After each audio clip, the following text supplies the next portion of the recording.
You ever notice that voice in your head? One that sounds like you is constantly going, just won't shut up. I find that we talk to ourselves all day like it's some kind of gospel. What if that voice isn't you? What if that voice is the very thing that broke you? What if that voice went from the intent of I am and became I think I am? And that single thought was the fall nobody talks about. Not Eden, not the apple, the straight up alphabet. So if you stay with me, I'm going to show you how we lost God in us and how you lost God in you when we started talking too much. And how to bring you back, bring God back, and spark that inner fluence in you. And it's all because I've been losing my mind lately, right? Like I've been hearing it way too loud and all the time. Like I'm living inside of a podcast, except I never agreed to host this one. Now, every thought is like another sermon. Every sentence, another tower. You ever get so stuck in your own head that even your silence starts arguing back? Yeah, that's where I've been, trying to outthink my own peace. And the more I try to make sense of myself, the less I sound like the image I was stamped from. You know, that image given to us and to you by God. And that's when it hit me. The root, the infinite, God, didn't confuse our language to punish us. It protected consciousness from being hacked by intellect. Because once you can name God, once you think you can name God, you start trying to manage God. And that is how remembrance turned into religion. The moment we tried to explain source, we stopped experiencing it. Think about that. That the minute you try to explain God, you stop experiencing God. So you see, language was never neutral. Before there were words, there was only sound. I'm talking frequency, vibration, emotion, pure, unfiltered, raw signal from the root.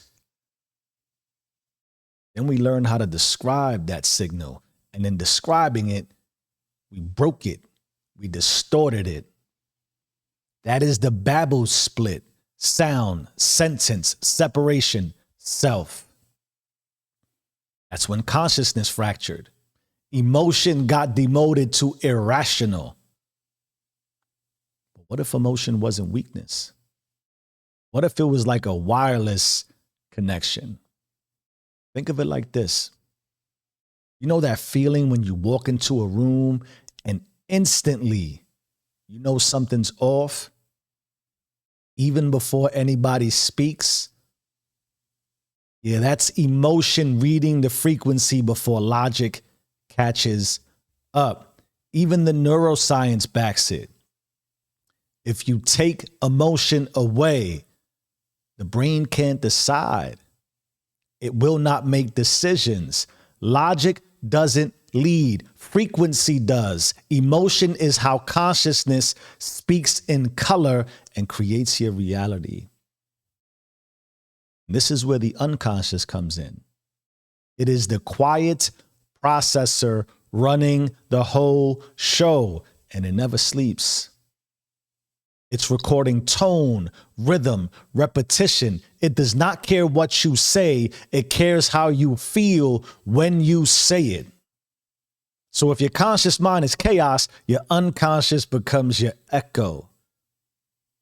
You start mistaking repetition for remembrance, stimulation for spirit. Yeah, let's pause on that. Scrolling, comparing, performing, Excuses, excuses, excuses. That is not you connecting. That's your unconscious rehearsing noise.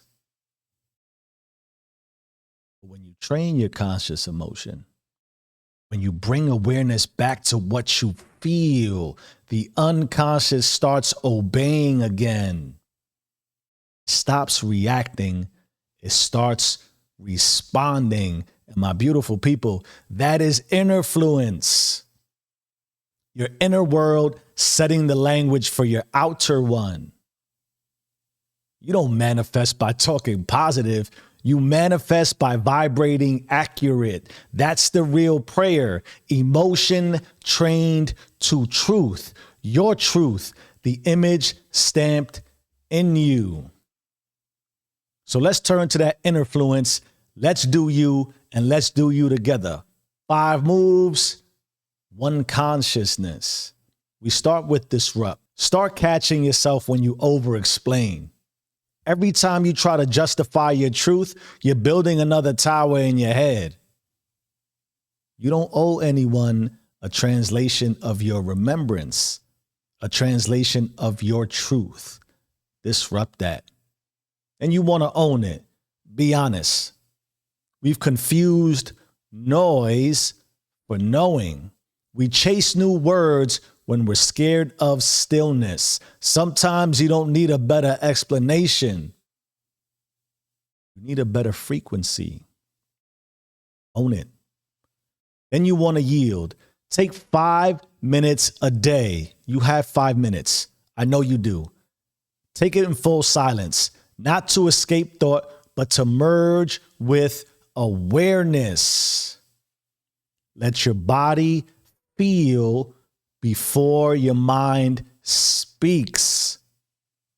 That's how you pray in root language. That's how you tap into the God-given image of consciousness in you.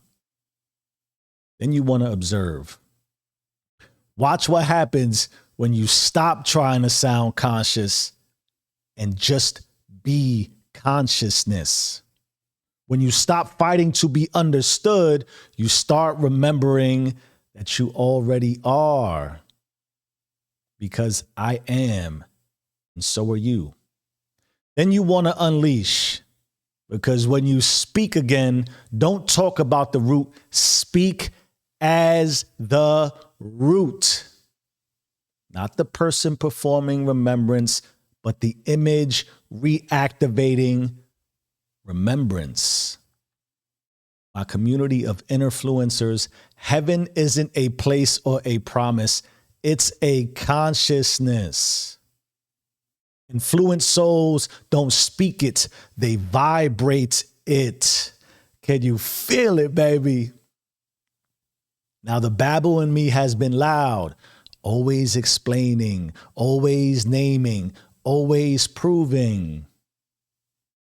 But I remember now, heaven was never reached through vocabulary. Heaven lives in vibration, the vibration in me. I am before I think I am. Today I return to the first language, sound without sentence, faith without form, truth without tongue. No more idols of intellect. No more towers built from terms, just remembrance, pure and wordless. Die to language, rise in consciousness. BYB, bring you back. BGB, bring God back because you own it or be owned by it. You either run the system or the system runs you.